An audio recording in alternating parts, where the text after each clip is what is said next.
Tells me it's awful. Funny enough, we did this will be my first video in the last month. Okay, we're here with Yotam. How do you spell that? Y-O-T-A-M.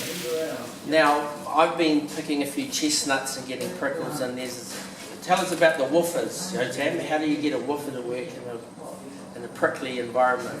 So, I come from Pakaraka Farm. Pakaraka Farm is an organic farm around Thames. We have a few operations on the farm, so chestnuts is one of them. We've got olives and we've got animals and we've got an organic market garden. So we have woofers and interns for about 7 months of the year. And for that last part, from the end of March to April, we get them involved to pick chestnuts. We have, for that time of the year, we try and have between 3 to 5 woofers at a time. So with us, it really makes the job easy. How many trees? About 45 producing trees. We will collect this year about 1.5 tons, hand-picked. And over what area of land? So, well planted. They are about 20 years old, and they are planted in the same area that we've got pecans planted. I would say less than an acre. I'm not sure exactly. I can think it for. Okay. And how big's the farm altogether? So our farm is 215 acres. 180 acres are in bush, regenerative bush, and about 30 acres are in different projects. Okay, so when you came in today, obviously you had weighed out 20 kg sacks. Yeah. And this is your third year. And obviously the product that you produced, you came up with a 17% shell to pulp ratio, and then you headed off to Tauranga to dry that over a 24-hour period. So just tell us how many kgs you bought in today. So we bought 320 kgs today, 260 went through the crumbing machine to be dried in Tauranga, and then we're going to take that home and we're going to sell some of it as dried crumbs, and the others we're going to mill again and sell it as just. Well, that looks like the end of our interview. That machine in the background, just tell us what that machine in the background does. So that is the crumbing machine. Our farm has been using it. This is the 7th year we've been using it, my 3rd year being involved. And that we put in chestnuts in the shell. And that machine takes the shells off and crushes the chestnuts, gives us the wet crumb product. I actually know that our camera mic is still doing a good job, so if we can put it through, our interview will still work. So once you've dried the product, what do you do to make flour after that? So we have an electric mill that it takes us about we can process about 7 kilos of flour in an hour. So that is a slow process, but when we get this amazing product that is very, very versatile to use. And can it make a bread, like in a leavened bread? What other things can be made with it? We use it almost on a daily basis as well. It adds a lot of flavor to whatever we make with it. I personally don't make bread, but for those who do, we don't recommend putting 100% chestnuts in it, but with 10-20% it has a huge effect. We've got restaurants that buy this from us. One of the dishes that we made this year was chestnut waffles. We make lots of chestnut pancakes, either mixed in with other flours like buckwheat to make a gluten-free one, or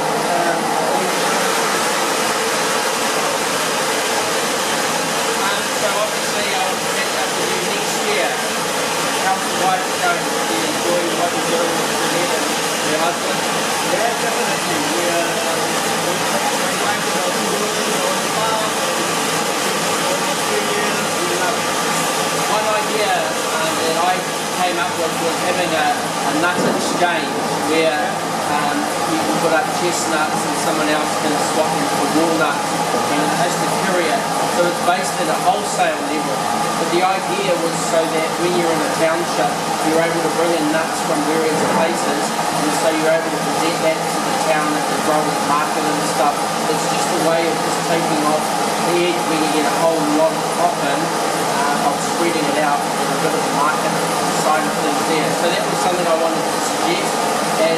way of just making nuts more palatable or more saleable or more usable.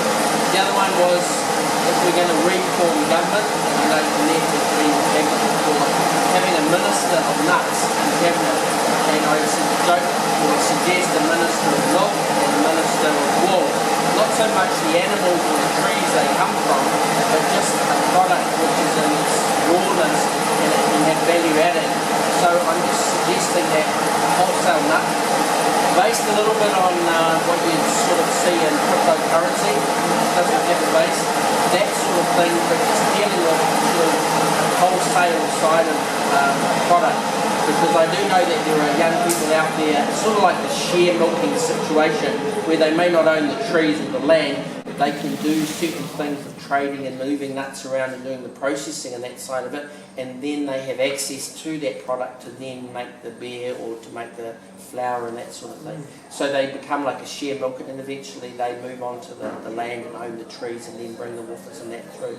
So I just raised those two ideas with you because in a sense we're gaining this knowledge from the older folk like Tony and also David, but we're the next generation of producers of nuts, and that's, so I'll catch up with you next year and we'll see if you've still got a beard and the wife might have a child for you, who knows? No more children, but definitely thinking creatively about how to market and distribute chestnuts, because this is an amazing product that is not known enough for its superior quality, and we need to find creative ways to make it accessible. One of the ways, you asked me about the shelled nuts, one way that Harry and Jeanette made a new market for it is to pre-cook them and then roast the chestnuts in oil, and that creates an amazing product that is really, really tasty. One of the problems we have in New Zealand is that the variety of chestnuts we use don't peel very nicely after being roasted,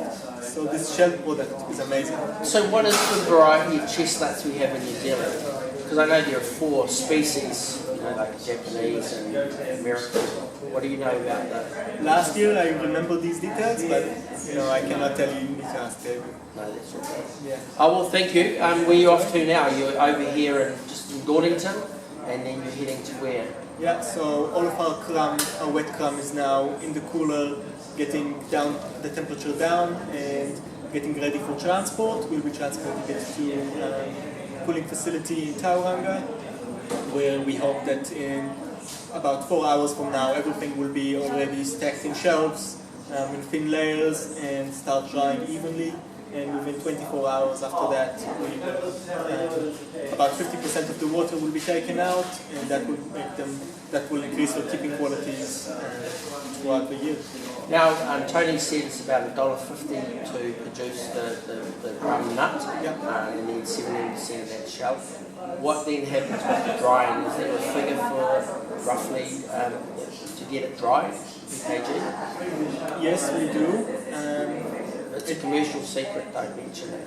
It's not a commercial secret. I'm not sure it changed through the years. It was not consistent, so I can't tell you that. I would just say that selling fresh chestnuts in the shell is the best value for us in terms of time, money for time. The reason we try our products, we try the chestnuts. First, it does make it available throughout the year and creates an amazing product. But if we could have moved more of the fresh chestnuts in the shell, we would have done more of that. Last year we did 500 kilos of drying last year.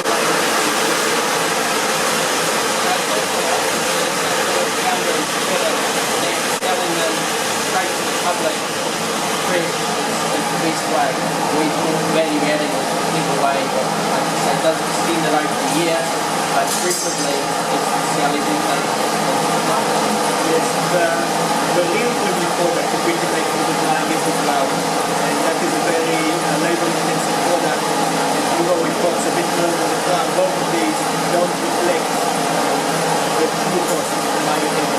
So what is the website, just to shout out to the website, if someone wants to buy 300 grams of flour, can they buy it online?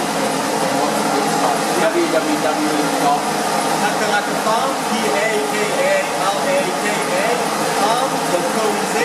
Our website has a short